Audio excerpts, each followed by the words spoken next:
You got a letter from one of your friends that had gotten information from one of the major food companies. Is that Yeah, right? let me share the story. Don't name the company. No, I won't.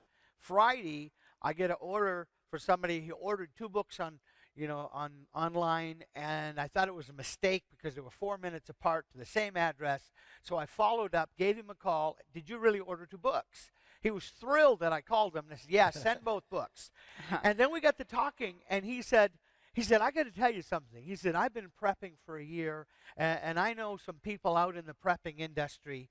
And he says, I know the owner of one of these companies that makes prep food. And we don't need to mention the name. But he said, he told me something a few weeks ago that was very interesting. He said he was contacted by a government agency, and they wanted to have a complete inventory of all of his food and even his other prep supplies. And this man asked this government agent, he said, well, why do you need this information? And he says, because if we have a national emergency, we're going to be taking your food. Now, Now wait a minute.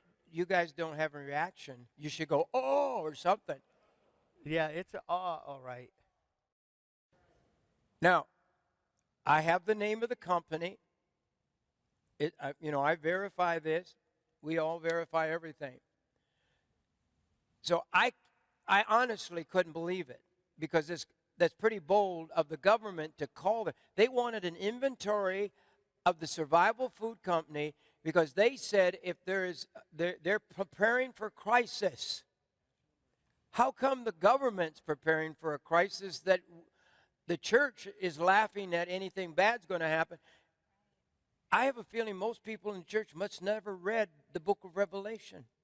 Do you know, I'm not mentioning any names, but don't mention names. TV evangelists poo-pooing and making fun of people buying long-term food.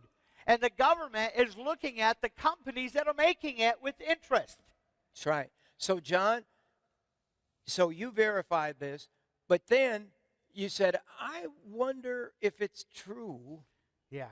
If that's happening, perhaps other companies. So what did you do? So I just and you can give the name of this because yes, I so happen to have Mark Argeson's email address. Yes. And I thought to myself, if this is really true, then maybe Mark has heard about this.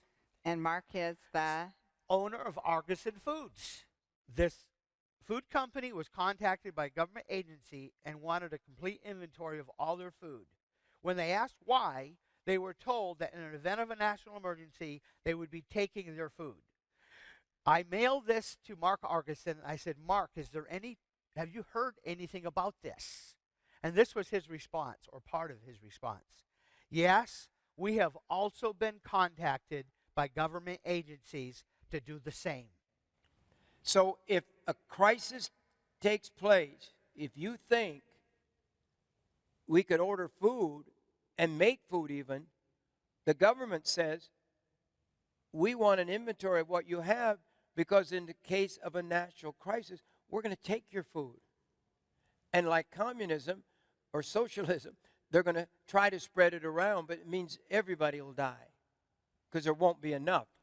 What food's at their factory is not enough. But the smart people, they even want to take the food from people who stored it.